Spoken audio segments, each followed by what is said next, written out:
యేసుక్రీస్తు నామములో మీ అందరికీ శుభములు తెలియపరుస్తున్నాను. మిమ్మలను దేవుడు ఆశీర్వదించాలని ప్రార్థిస్తున్నాను. మీ కుటుంబంలో దేవుడి యొక్క అసాధారణమైన అద్భుతమైన కార్యం జరగాలని కూడా దేవుని సన్నిధిలో ప్రార్థిస్తున్నాను.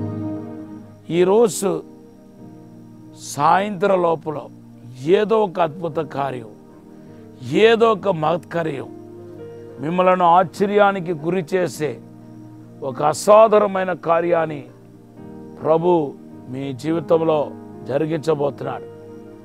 కాబట్టి ఆ శుభదినం కోసం మీరందరూ కనిపెట్టాలని కూడా నేను మనవి చేస్తున్నాను.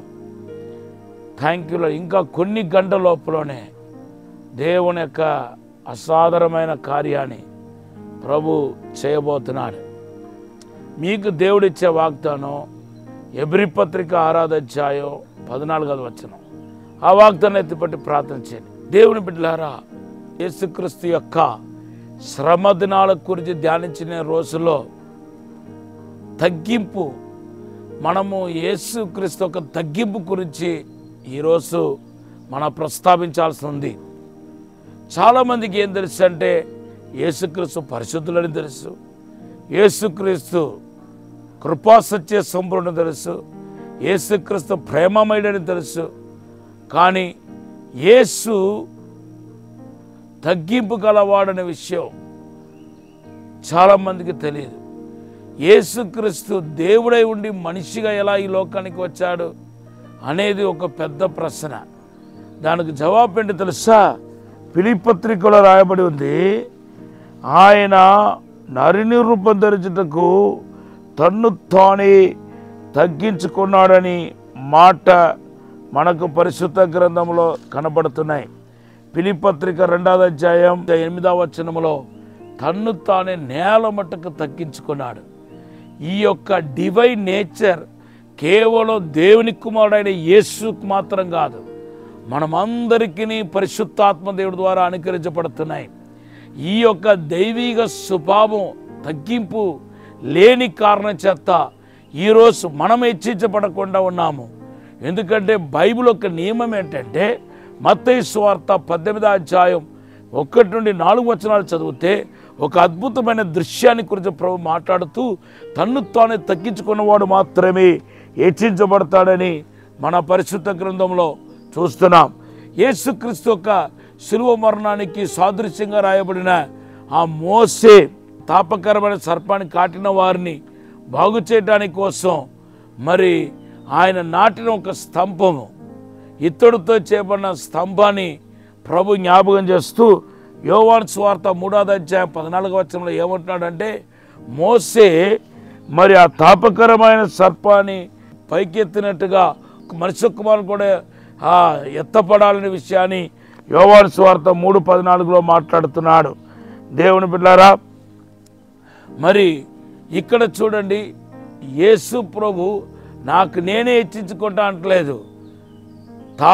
ఇత్తడితో చేయబడిన సర్పము ఎలా అయితే మోసే చేత హెచ్చించబడిందో అలాగే నేను కూడా మనుషుల చేత హెచ్చించబడతాను అంటున్నాడు. మనలో యేసుక్రీస్తుకున్న ఈ దైవిక స్వభావమైన తగ్గింపు మనలో ఉన్నప్పుడు ఏనాడు డంబంగా మనం మాట్లాడము, మనలో మనము హెచ్చించుకోము, మనలో మనం గొప్ప చెప్పుకోము. చాలామంది చూడండి, వాళ్ళకు వాళ్ళే గొప్ప చెప్పుకుంటారు. అది ఆశీర్వాదం కాదు. మనల్ని చూసి ఇతరులు గొప్ప చేస్తే అది దేవునామానికి మహిమ. అప్పుడు మనం చెప్పవచ్చు కూడా, అయ్యా ఇది నాది కాదయ్యా, నా గొప్పతనం కాదయ్యా, ఇది దేవుని యొక్క మహిమయ్యా, దేవుని యొక్క గొప్పతనం అని చెప్పుకుంటూ పోవచ్చు. అలాగే మనలో మనం గొప్ప చేసుకుంటాం. ఇక్కడ యేసు చూడండి, మరి మనుష్య కుమారుడు ఎత్తపడాల్సి ఉంది అంటున్నాడు. అంతేకాదు ఆయన ఎంత తగ్గింపు గలవాడంటే తన మరణాన్ని గురించి ముందుగానే శిష్యులతో మాట్లాడుతున్నాడు. మత్తయి సువార్త 11:21, మత్తయి సువార్త 17:22-23, మార్కు సువార్త 8:31, అలాగే లూకా సువార్త 9:22లో మరి తన మరణాన్ని గురించి తన కింద ఉన్న వాళ్ళతో ఎలాగ మొత్తబడబోతున్నాడో, ఎలా కొట్టబడబోతున్నాడో 3 సంవత్సరాల క్రితమే మాట్లాడుకుంటూ వచ్చాడు. మరి అలా మాట్లాడుతున్నప్పుడు ఆయన ఎంతగా తగ్గించుకొని తన శిష్యులతో తన పడబోతున్న శ్రమల కష్టాల గురించి మాట్లాడి ఉంటాడో ఒకసారి ఆలోచన చేసి చూడండి. దేవుని బిడ్డలారా, ఈరోజు ఈ తగ్గింపని బలిపీఠం ఎవరిలో అయితే మట్టితో చేయబడిన బలిపీఠం ఎవరి జీవితంలో అయితే ఉందో వారు ఆశీర్వదించబడతారు. నిర్గమకాండ 20:24లో నా కొరకు మట్టితో ఒక బలిపీఠం చేయి, నేను వచ్చిన ఆశీర్వదిస్తాన్నాడు. ఈ మట్టితో చేయబడిన బలిపీఠం తగ్గింపును చూపిస్తున్నాయి. కనుక ఈరోజు ఈ బలిపీఠపు అనుభవం, ఈ తగ్గింపుని ఆత్మను పొందుకొని ముందుకు సాగాలని ప్రభు పేరిట మనవి చేస్తున్నాను. ఈ సమయంలో చిన్న ప్రార్థన చేస్తాను. పరిశుద్ధము నమ్మకమైన పరలోక తండ్రి, మమ్మల్ని క్షమించి మన్నించి తగ్గింపు ఆత్మతో నింపమని అడుగుతున్నాను. పరలోక అగ్నితో నింపమని అడుగుతున్నాను. అభిషేకముతో నింపమని అడుగుతున్నాను. తండ్రి, మీరే అద్భుత కార్యం జరిగించండి, మహత్తరమైన కార్యం జరిగించండి. సాతాను ఒక శోధనను, కీడు, ప్రమాదం అన్నింటినీ ఈరోజు యేసు నామములో దూరపరిచి తాక్కుమని యేసు నామములో అడిగి వేడుకుంటున్నాము తండ్రి. ఆమేన్. ఈరోజు దేవుడిచ్చిన వాగ్దానం కీర్తన 89:20-21. దేవుడు మనల్ని దీవించిన గాక. Have a blessed day. Amen.